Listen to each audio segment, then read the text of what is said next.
Good morning dear friends, आप सभी का सुबह की चाय के साथ an important current affair session में स्वागत है। आज डेट है 28 अगस्त 2021। तो चलिए आज के सभी इम्पॉर्टेंट करंट अफेयर्स देख लेते हैं। पहला प्रश्न है, टोक्यो पैरालंपिक में भारत के नए ध्वजवाहक फ्लैग बीरर कौन बने हैं? तो ये हैं जेवलिन थ्रो के एथलीट टेकचंद, जो कि टोक्यो पैरालंपिक में भारत के नए ध्वजवाहक फ्लैग बीरर बने हैं। आप ऑलरेडी इस फैक्ट से परिचित होंगे कि पहले टोक्यो पैरालंपिक के जो ध्वजवाहक थे वो मरियप्पन थांगवेलु थे, लेकिन टोक्यो उड़ान के दौरान मरियप्पन थांगवेलु कोविड-19 से संक्रमित व्यक्ति के संपर्क में आ गए, जिसके बाद लास्ट मोमेंट पर निर्णय लिया गया कि मरियप्पन की जगह पर अब जेवलिन थ्रो के एथलीट टेकचंद ध्वजवाहक होंगे टोक्यो पैरालंपिक 2020 में। तो इसको आप लगाएंगे मोस्ट इंपॉर्टेंट, आने वाली परीक्षाओं में यह प्रश्न आपको देखने को मिलेगा। अब बात करते हैं पैरालंपिक खेलों के बारे में। तो जो टोक्यो ओलंपिक है यह इसका 16वां आयोजन है। पहली बार इसे 1960 में खेला गया था। कहाँ पर? रोम में। याद रखेंगे, जो पैरालंपिक हैं पहली बार रोम में 1960 में खेले गए थे। टोक्यो पैरालंपिक है यह इसका 16वां आयोजन है। क्लियर हो गया? अगला प्रश्न देखते हैं। दुनिया का पहला जीवाश्म मुक्त स्टील, फॉसिल फ्री स्टील किस देश में निर्मित हुआ है? तो इसको पहले आप टिक कर लीजिए, मोस्ट इंपॉर्टेंट। दुनिया का पहला फॉसिल फ्री स्टील निर्मित हुआ है स्वीडन में। आप जानते हैं स्टील के निर्माण में कोकिंग कोल का प्रयोग किया जाता है, जो कि फॉसिल फ्यूल है। तो कोकिंग कोल की जगह पर हाइड्रोजन का प्रयोग किया जाएगा स्टील के निर्माण में, और जो एमिशन है वह 90% तक कम हो जाएगा। इसीलिए यह क्या होगा? फॉसिल फ्री स्टील होगा, क्योंकि फॉसिल फ्यूल की जगह पर यहाँ पर हाइड्रोजन का प्रयोग किया जा रहा है स्टील के निर्माण में। तो आपका उत्तर होगा स्वीडन, ऐसा देश है। इसको आप याद रखेंगे, ठीक है। किसको रिप्लेस किया है? कोकिंग कोल को रिप्लेस किया है हाइड्रोजन से। अगला प्रश्न है, माईगॉव और संयुक्त राष्ट्र महिला ने अमृत महोत्सव श्री शक्ति इनोवेशन चैलेंज 2021 को किस मंत्रालय के तहत लॉन्च किया है? तो ये कौन सा मंत्रालय है? ये है इलेक्ट्रॉनिक्स और सूचना प्रौद्योगिकी मंत्रालय। इसको भी आप इंपॉर्टेंट लगाएंगे। चैलेंज का नाम क्या है? Amrit Mahotsav Shri Shakti innovation challenge 2021। इसे किसने मिलकर शुरू किया है?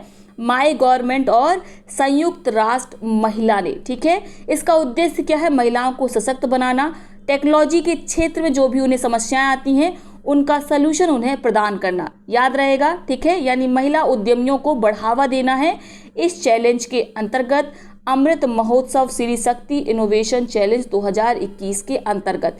तो ये इम्पॉर्टेंट है। बात करें माईगॉव की, तो आप जानते हैं यह क्या है? यह भारत सरकार का जन सहभागिता मंच है, जिसे 2014 में प्रधानमंत्री नरेंद्र मोदी के द्वारा शुरू किया गया था। इस जन सहभागिता मंच के प्रयोग से लोगों को सरकार के साथ जोड़ा जाता है और उनको प्रेरित किया जाता है कि वह सुशासन के लिए अपना योगदान दें। क्लियर हो गया? तो याद रखना है, माई गवर्नमेंट क्या है? यह एक जन सहभागिता मंच है, फोरम है। अगला प्रश्न देखते हैं, किस आईआईटी ने पहला स्वदेशी मोटर चालित व्हील चेयर नियोबोल्ट विकसित किया है? तो इसको भी इंपॉर्टेंट लगाएंगे। ये कौन है? ये है आईआईटी मद्रास, जिसने नियोबोल्ट विकसित किया है। क्या है? यह इंडिजिनस मोटर चालित व्हील चेयर है, यानी इसको हाथ से नहीं बल्कि मोटर से चलाया जाएगा। ये फोटो में आप देख पा रहे हैं। यह क्या है? यह मोटर चालित व्हील चेयर है, एक प्रकार की, जैसे मोटरसाइकिल होती है उसी प्रकार से आप इसको चला सकते हैं। इसमें लिथियम आयन बैटरी का प्रयोग किया गया है, ठीक है। उबड़ खाबड़ स्थानों में भी ये चल सकती है। एक बार में आप इसे चार्ज करेंगे तो यह 25 किलोमीटर तक चल सकती है और इसकी स्पीड भी 25 किलोमीटर पर आवर है। तो आप इसको देख सकते हैं, ठीक है। ये वरदान साबित होगी जो विकलांग लोग हैं उनके लिए। तो ये है, इसको किसने डेवलप किया है? आईआईटी मद्रास ने, ठीक है। अगला प्रश्न है, accelerating India 7 year of Modi government नामक पुस्तक किसने लिखी? तो ये है केजे अल्फोंस। ये कैबिनेट मिनिस्टर ऑलरेडी रह चुके हैं, संस्कृति मंत्रालय में स्वतंत्र प्रभार राज्य मंत्री थे। ये आप देख पा रहे हैं, ये है केजे अल्फोंस। इन्हीं ने मोदी जी को ये किताब भेंट की है, इसी कारण ये किताब चर्चा में है, accelerating India 7 years of Modi government. तो आप याद रखेंगे किताब का नाम, केजे अल्फोंस इसके राइटर हैं, ठीक है। और ये पहले कैबिनेट मिनिस्टर रह चुके हैं। अगला प्रश्न देखते हैं, mission domination and unfinished quest नामक पुस्तक किसके द्वारा लिखी गई है? तो ये किताब इंपॉर्टेंट है, ये पूछी जाएगी। Mission domination and unfinished quest ये किताब लिखी गई है बोरिया मजूमदार और कुशान सरकार के द्वारा। तो यानी आपका उत्तर होगा बी और सी दोनों। अगर बात करें mission domination and unfinished quest, इस किताब में क्या लिखा गया है? तो ये किताब में शॉर्ट स्टोरी लिखी गई हैं जो भारत के विभिन्न क्रिकेटर हैं, जैसे ऋषभ पंत, शुभमन गिल, रोहित शर्मा, आर अश्विन, इन सबके जीवन की जो छोटी छोटी घटनाएं हैं उनको इस किताब में लिखा गया है mission domination and unfinished quest में, जिसके राइटर हैं बोरिया मजूमदार और कुशान सरकार। ठीक है, अगला प्रश्न भी किताब से ही संबंधित है। बैटलफील्ड पुस्तक किसके द्वारा लिखी गई? तो इसको लिखा है विश्राम बेडेकर ने। यह किताब लव स्टोरी पर आधारित है। एक भारतीय पुरुष और जर्मन यहूदी महिला की लव स्टोरी को इसमें दिखाया गया है, जो कि द्वितीय विश्व युद्ध के दौरान अपने देशों से भाग गए थे और एक शिप पे एक जहाज पर मिले थे। तो जहाज पर जो भी उनकी स्टोरी थी उसको बैटलफील्ड नामक पुस्तक में लिखा गया है। पुस्तक लिखी गई है विश्राम बेडेकर के द्वारा। अगला प्रश्न है, केंद्र सरकार ने बैंक कर्मचारी परिवार पेंशन को बढ़ाकर कितने प्रतिशत करने की मंजूरी की है? तो 30% इसको किया जाएगा। ठीक है, बैंक कर्मचारी परिवार पेंशन को बढ़ाया गया है। जो अंतिम आपकी सैलरी होगी उसी के आधार पर पेंशन को दिया जाएगा। क्लियर हो गया? तो ये भी इम्पॉर्टेंट है, इसको आप याद रखेंगे। तो ये हो गए आज के सभी इंपॉर्टेंट करंट अफेयर्स। अब देखते हैं आज के उन प्रश्नों को जिनका जवाब आपको कमेंट बॉक्स में देना है। जिसका जवाब सबसे पहले सही सटीक आएगा उसके कमेंट को पिन किया जाएगा, साथ में उसका नाम अगले वीडियो में लिया जाएगा। पहला प्रश्न क्या है? पहला प्रश्न है, जल शक्ति मंत्रालय द्वारा शुरू किया गया सुजलम अभियान कितने दिनों तक चलेगा? यानी सुजलम अभियान का कार्यान्वयन जल शक्ति मंत्रालय के द्वारा कितने दिन तक किया जाएगा? आपके विकल्प हैं 100 दिन, 200 दिन, 121 दिन या 151 दिन। दूसरा प्रश्न है, भारत की पहली ग्रीन हाइड्रोजन इलेक्ट्रोलाइजर निर्माण इकाई यानी यूनिट कहाँ शुरू की गई है? आपके विकल्प हैं गोरखपुर, बेंगलोर, मुंबई या गांधीनगर। तो इन दोनों प्रश्नों का उत्तर आप कमेंट बॉक्स में देंगे। अब देखते हैं उन पिछले प्रश्नों को जिनका सबसे पहले सही सटीक और बढ़िया जवाब दिया गया कविता यादव जी के द्वारा। कविता यादव जी की कमेंट को ऑलरेडी पिन किया जा चुका है। इन्होंने उत्तर को बेहतरीन तरीके से लिखा, सभी पॉइंट्स को कवर किया और इसी प्रकार से आप भी उत्तर देंगे। पहला प्रश्न क्या है?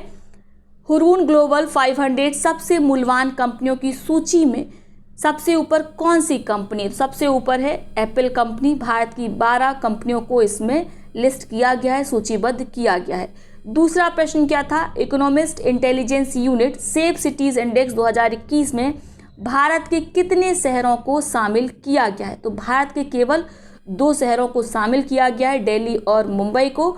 इसके साथ शीर्ष स्थान किसे मिला है? तो शीर्ष स्थान मिला है डेनमार्क की राजधानी कोपेनहेगन को और अंतिम स्थान मिला है वर्मा यानी म्यांमार के शहर यांगून को। याद रहेगा, ठीक है,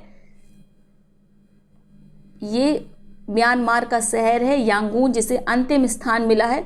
कुल 60 शहरों को ही सूचीबद्ध किया गया था, उनको रैंकिंग प्रदान की गई थी सेफ सिटीज इंडेक्स में, जिसे जारी किया गया इकोनॉमिस्ट इंटेलिजेंस यूनिट में। ठीक है, क्लियर हो गया? तो ये है आज का सेशन। आई होप वीडियो आपको पसंद आया होगा। वीडियो को लाइक करें, साथ ही अपने मित्र और सहपाठियों के साथ इसे शेयर अवश्य करें। कल हम नए वीडियो में मिलेंगे। इसके साथ आपको बता दें, यदि आप कोई टेस्ट सीरीज ज्वाइन करना चाहते हैं तो 8765655103 पर टेलीग्राम या व्हाट्सएप मैसेज के द्वारा कांटेक्ट कर सकते हैं। कॉल आप नहीं करेंगे। ठीक है, हाल ही में ग्रुप चल रहे हैं RO-ARO के लिए, PCS के लिए, इसके साथ हाई कोर्ट RO-ARO के लिए भी ग्रुप चल रहा है।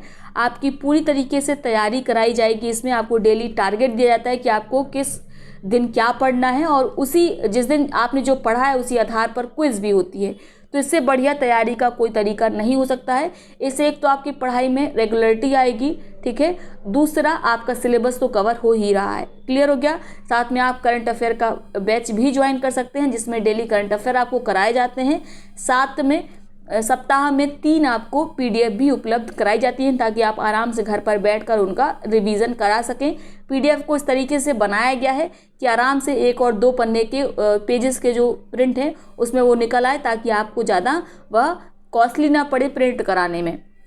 तो अगर आप किसी भी बैच से जुड़ना चाहते हैं तो आप ज़रूर जुड़िए। हाल ही में जो पीटी का ग्रुप हमने रन किया था उसमें से ज़्यादातर स्टूडेंट के मार्क्स आप बिलीव नहीं मानेंगे, सभी के लगभग 75 प्लस है, ठीक है, 1 या 2 को छोड़ दी जाए, और 2 या 3 स्टूडेंट हैं जिनके नंबर 90 प्लस है, ठीक है। उनमें से एक रोहित है और एक आरती है, इन लोग के नंबर 90 प्लस आ रहे हैं। और ये जब से ये चैनल शुरू हुई है, जब से हमने टेस्ट कराना शुरू किया है, लगभग 4 महीने पहले ही से हमने टेस्ट कराने शुरू किए हैं। इसके पहले टेस्ट वगैरह नहीं कराए जाते थे, तो उन्होंने 4 महीने पहले ही इस चैनल को ज्वाइन किया था और इन्हें काफ़ी ज़्यादा लाभ है, ठीक है।